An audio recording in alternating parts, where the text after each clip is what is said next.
Oh, Destined Death by Alex de la Torre. I thoroughly believe my fate to be in the hands of hooved devils. Over my 20 long years on earth, I have stepped forth only to spite God and his plans. From a young age, I have had the unfortunate knack of getting stuck between many rocks and hard places. A lot of those rocks tend to be livestock, large birds, and sharp objects with one common goal, and that is to see my soul slither away from my cold, rotting corpse. A plan they have yet to achieve, might I add. Let's go down a list, shall we? In order, I have been victimized by a flock of chickens at 8 years old, stabbed gently at 10 years old, attacked by geese at 10 years old, struck by turkeys at 12, pierced again, not nearly as gently at 14, and most recently I had my pants viciously ripped off by a group of goats at a petting zoo. It's not as traumatic, but humiliation sticks for just as long. There is a clear and long history of attempted divine correction against me, so you can understand why my fate is no surprise to me. I was told I would die of a horse-related accident in the year 2066 by a fortune teller when I was 16. It was for a film project in high school, and I decided that peering into the lake of fates was a surefire way to get an A. It was a dewy morning, as I was invited to the Phoenix and Dragon to record a sit-down interview with their divineer. With determination and the $20 I was told the reading would cost, I stepped past a beaded curtain that echoed my presence throughout the hallway.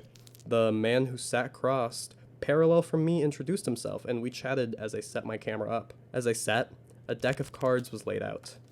The interview went smoothly. Only at the end did my fate reveal itself in the cards. Is it slightly ridiculous? Yeah. But do I wholeheartedly believe this is how I will go? A horse-related accident in the year 2066? Approximately 42 years from now? Yeah, I've had a lot of time to sit, simmer, and think about how my death will play out. My leading theory is that a horse will fall out of the sky at a velocity so breakneck that my body will be eviscerated in an instant. But for a less whimsical theory, here's how I imagine the day will play out. The year is 2066. By now, I have established a self-sustainable homestead in which I have lived a happy and fulfilling life of hard work and dedication to myself and my land. The day of my death will start at the rooster's caw. The sun will dawn upon my lush and green fields. I will open my eyes and look out my window to see my chickens grazing at the sun's first light. I will sit and stare past the horizon, taking in not the simple details that make life worth living, but the warm and beautiful vastness that makes me remember the worthwhile life I will have led. Breakfast will be made after a solemn morning full of thought and introspection. 2 eggs over easy and a plate of buttermilk, biscuits, and gravy. As soon as the calendar turns its pages to 2066, I will know my time is upon me. Past this point, every morning, every evening, every breaking of dusk, every goddamn day, only one thing will consume my mind. Horse.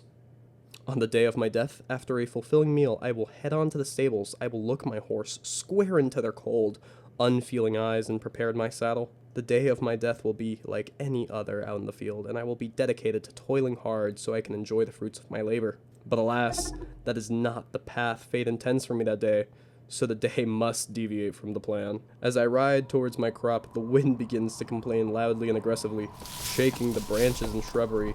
The horse buckles and jerks as I try to hold the saddle's horn, but my hand is swiftly removed from the saddle alongside the rest of my body. The horse towers over me as it neighs and violently sways across. I try to calm the steed, but with no luck. The horse lunges past me deeper into the land. At this point, I will be okay still. But this event unsheathed the blade that would be my fated death. I stumble on the ground, unable to breathe as the fall kicked the wind from my soul. I felt a deep, trembling fear set in my heart, and the heavy realization closed in with the world around me. But the day is not over, nay, and one horse accident is not enough to deter me from enjoying one last day. I limp towards my crops to activate the irrigation system. As the morning sun hits the dew left behind by the sprinklers, an armada of colors parade around the lush harvest. I sit in awe for a while. In the year 2066, I will be 62. This means, as of now, I have lived a third of my life already.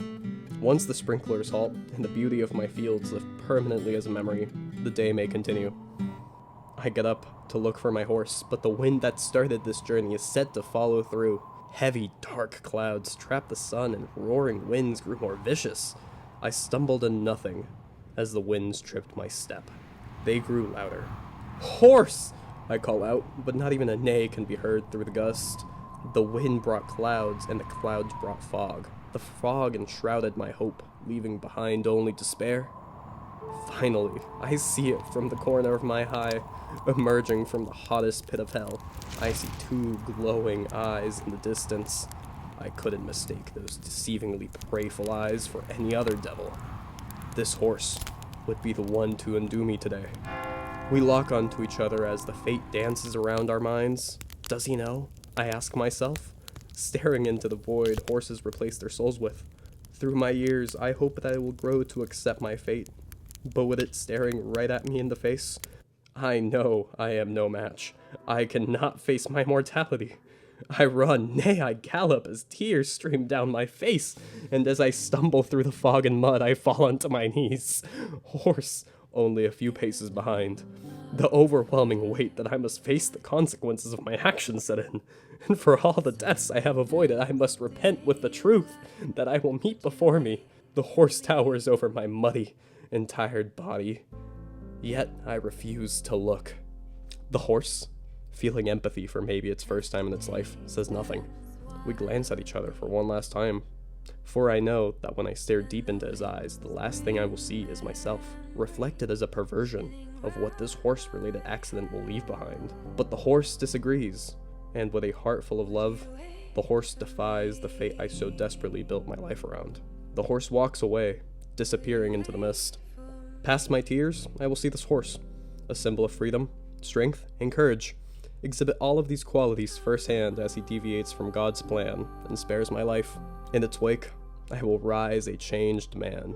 And that is until 11:15 p.m. that day, when a horse separate from this experience entirely falls from a plane and crushes me, smiting me and eviscerating my body instantly. Thank you for listening. That has been all.